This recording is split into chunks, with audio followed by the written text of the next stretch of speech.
Thursday's morning work.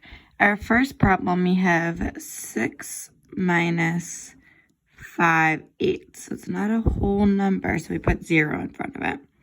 We also notice that there's not a fraction with 6. We're going to do 6 and 0/8 minus 5/8. Now we can do our subtraction with the same denominator. We look 0 minus 5.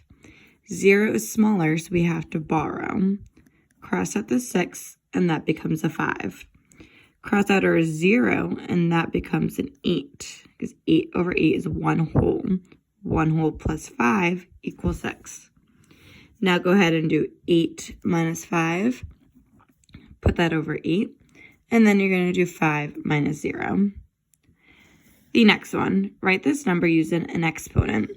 So our base is 2. And then our exponent, the number up here, is going to be the amount of 2's there are. So go ahead and count the amount of 2's in total and put them as your exponent. Your next one, evaluate.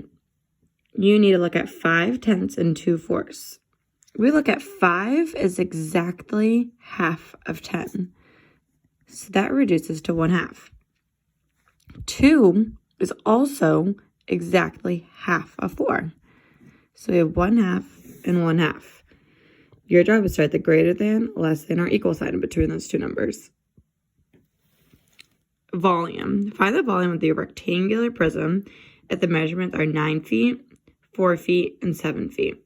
We know in order to find the volume of something, we have to do length times width times height. So to solve this one, you need to do 9 times 4 times 7 to find your volume. And then your last one, a word problem. 4 grade levels need equal time for indoor recess, and the gym is available for 3 hours. If the gyms can accommodate 2 grade levels at once, how many hours of recess will 2 grade levels receive in 3 hours? So we're going to solve this by using a tape diagram. The total amount of hours goes on top, 3 hours. Each grade level can go at the same time. If there's 4 grade levels, we can do 2 at a time. So we're going to split this in half, and we have 2 units. 2 units equals our total of 3 hours. We want to figure out what 1 unit equals. So 1 unit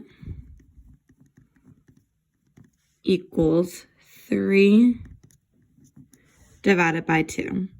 Go ahead and solve that problem.